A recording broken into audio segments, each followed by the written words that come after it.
What's up, guys? Welcome to Daily Dose of Reddit. This is your host, Zach, and today's subreddit is r/IDontWorkHereLady. This story's called, I Am Not Your Personal Shopper. My district manager would come to my campus once a month to go over accounts with me and to help with issues I might have been facing. I was the office manager for a ground campus school that offered certificates in medical assisting, billing and coding, digital multimedia, and web design, as well as computer repair, etc. The district manager always came on Friday, as school was only a half day and staff left at 1:30 p.m. also. So the district manager and I got to talking about personal things, and she mentions that she is going to a fancy event but hasn't had the time to go shopping. Well, I am all about the shopping and ask what did she need. She tells me she needs a new bra and maybe a jacket to go over her dress, but hasn't been able to get the right fit. The district manager is pretty busty, so I tell her about a plus-size shop near campus that has a huge selection of bras, and she can get measured for the right fit, and I have a coupon. We go shopping. We get to the shop in a strip mall, and the store is not big, just a rectangle that is open so you can see all the way to the back. Very open concept. The store has 3 changing rooms on the right wall in the center of the store and 2 more dressing rooms on the left wall and at the back of the store. The checkout is situated in the very center of the store, all the way in the back so the staff can see the entire store. As I am a frequent flyer of the store, the day staff recognizes me. I ask if one of them would help with the bra fitting, and it's yes, they would be happy to. While I wait for district manager to get measured, I mosey around wasting time and hope to pick up a sale item. Now, I am dressed in my usual Friday attire of a polo shirt with the name of my school and jeans. I am also carrying my purse, so clearly I don't work here. A nice lady comes out of a fitting room while I'm roaming the store and checks out her outfit in the mirror, and she is tugging on the jacket and frowning. She sees me glance up and asks what did I think about what she had on. Nice lady tells me her husband is taking her out for their anniversary and she wants to make a good impression.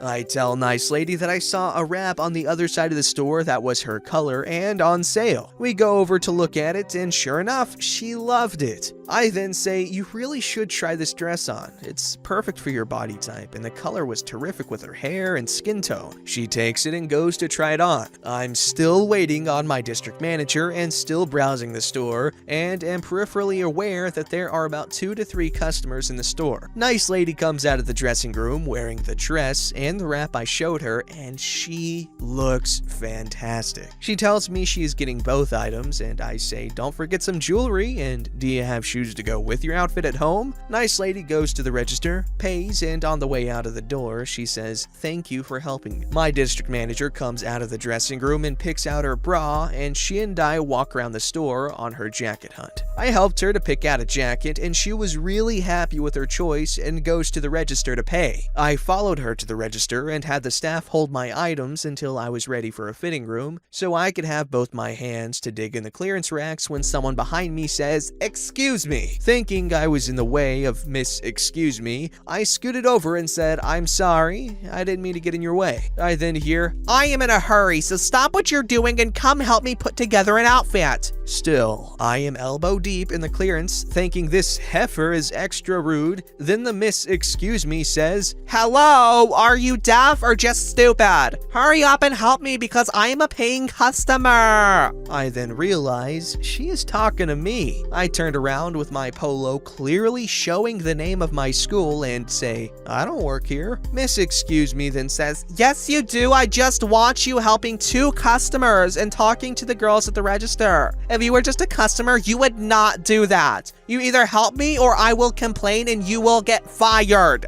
Miss Excuse Me then says, I come in here all the time and I spend a lot of money in the store, so I want a personal shopper too. Come help me right now. Honest to God, I thought she was going to stomp her feet to emphasize her point. Again, ma'am, I don't work here. Another, yes you do! Okay, what the hell? Now, I was feeling kinda spicy because Miss Excuse Me called me a liar, stupid, and asked if I was deaf. So, I reply, I think you're exaggerating because if you really came in all the time and spent lots of money, I would know who you are. I followed up with, only our special customers get the assistance of the store's personal shopper, and you are just not that special. Miss Excuse Me stopped her way back to the register to tell the staff how rude I was, and she wanted to speak to the manager because I should be fired. One of the staff told her I did not work there, and the store did not employ a personal shopper. If looks could kill,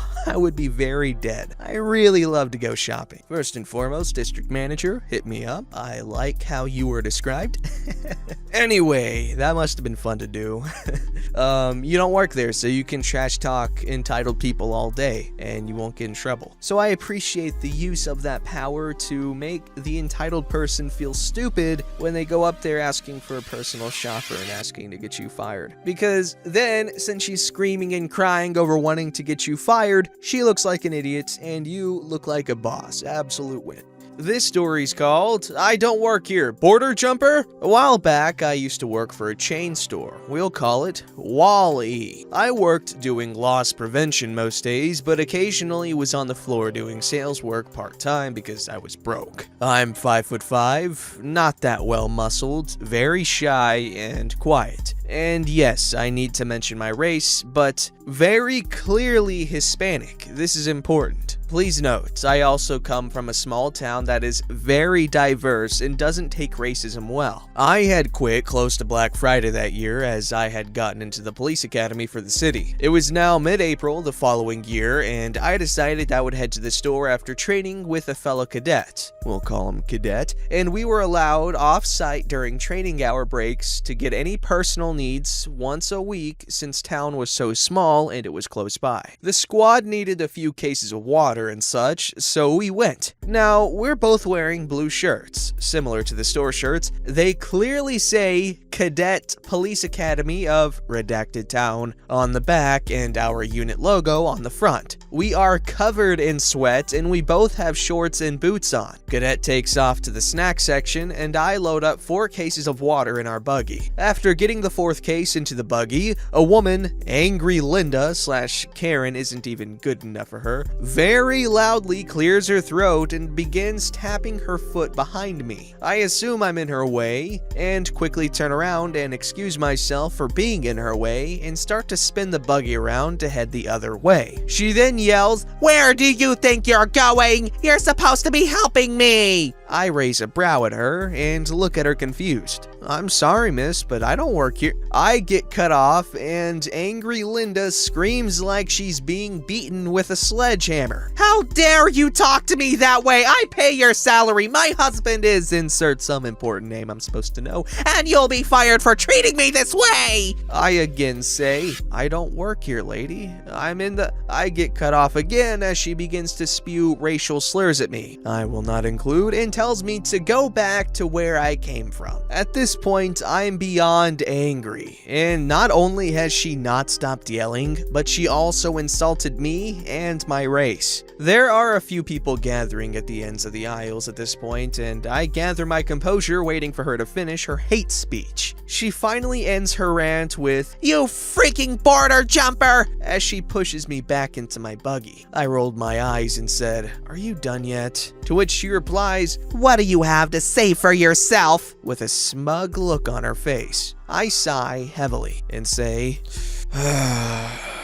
"Ma'am, not only is what she has said beyond rude, but it can also be considered a hate crime to assault me after calling me a border jumper and berating me because of my race. Now, if you'll excuse me, I need to get back to my..." She cut me off again and yells, "Can someone get a freaking manager here? This idiot won't help me." A good citizen at the end of the aisle scoffs and jumps at the chance to end this peacefully and wanders wanders off to find a manager. Cadet comes strolling down the aisle and slaps the top of the water case as not having heard all the commotion. "Ready to go? Gotta get back before roll call." Angry Linda glares at him, and if eyes could burn holes, he'd be ashes, and exclaims, "You're just gonna let your friend go, huh? Must be nice to have a coworker cover for you," as she rolls her eyes, crossing her arms in my direction. Cadet glances at me, and then at Angry Linda, and smiles a little. "Lady, neither of us work here." Angry Linda screams, "Quit covering for her and one of you help me right this second! I know she works here, she's helped me before, freaking lazy border jumper!" At this point, the manager comes around the corner, having been briefed by Good Customer about Angry Linda, and looks at me about to ask what happened. Before he could open his mouth, Angry Linda goes off like a fire hydrant, telling the manager that I'm a terrible employee and I need to be fired that second because I refused to help her, then assaulted her in the middle of the aisle. The manager looks at me and back at Angry Linda and says, "Ma'am, she hasn't worked here since before Black Friday." Angry Linda starts stuttering and muttering to herself, "Well,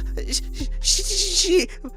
but she..." Manager turns to me. "What happened, Math?" My nickname. I explained the entire situation and mentioned how she had pushed me backwards into the buggy. Angry Lady butts in. "I did no such thing!" Manager looks up to the ceiling and points. "Let's go to my office and see what story the camera tells." Angry Linda, fellow cadet, and I walk to the office, and Good Customer follows. Angry Linda sits in the chair next to Manager and glances away shyly as she knows she did wrong. Manager reviews tapes and asks Good Customer what words were exchanged. Good Customer tells Manager, and Manager glares at Angry Linda. "First of all, I want you to apologize for assaulting and racially profiling her. Then, I want you to sit there and wait while I take care of having you banned from my store because I cannot tolerate such ignorant and blatantly rude behavior in my store." Angry Linda sheepishly looks down and mutters, "Sorry." Manager looks at me. "Would you like to press charges on her? I can call and have a car here in 5. I shrug and fellow cadet says, "If you don't press charges, she'll get away with it." Good Customer says, "I'm a former police officer. She assaulted you. She verbally attacked your race. It is legally a crime." Before I even say a word, Manager is on the phone with my non-emergency dispatch requesting an officer for assistance. Lo and behold, my sergeant, who treats me like his child because he knows I'm not the best at being in charge, hence why I'm in the academy, to learn to be that way, pulls up and gives me the dagger eyes. "Math, what the hell did you do?" I look down and reply, "Sir, I didn't." Good Cop comes up behind, pats my shoulder softly, and begins to tell Sergeant what happened. Sergeant, who is 6'4" and 250 plus and is a very scary dude, gets a very angry look on his face and storms past us and gets in Angry Linda's face. "Let me tell you something, Miss Thing. If you ever speak to one of my cadets or anyone in this town like that again, I'll see to it that you spend hours cleaning floors with a toothbrush and picking up trash on the freeway." Angry Linda nods her head in silence, realizing her mistakes, and fellow cadet and I chuckle a bit. "Ma'am, you're under arrest for assault." Angry Linda begins to cry and throw a tantrum as she's handcuffed and kicks Sergeant, which results in her being literally thrown into the back seat of the squad car. Good Customer goes up to Sergeant. "I think she handled it quite well for a cadet. You've done well in training her, I see." Sergeant laughs and nods a bit. "I guess." Glances at me and fellow cadet. "Y'all check out and get back. Your fellow cadets are gonna love this story." We checked out and went back and told our friends the story. Everyone thought it was nuts. It's been 2 years now, and I don't know what happened to Angry Linda, but I hope, wherever she is, she learns not to treat people so bad. I'm now a patrol officer for the next town over, and I carry that experience everywhere. Makes for an interesting story. Wow, everyone handled this situation quite well.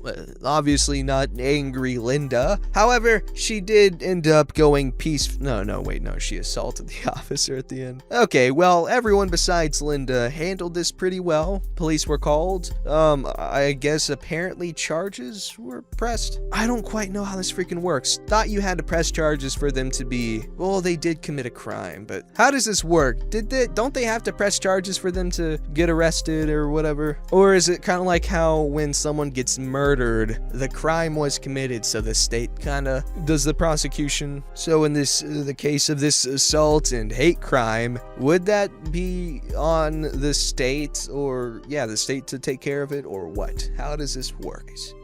Don't forget to like, subscribe, and hit that bell to never miss an episode.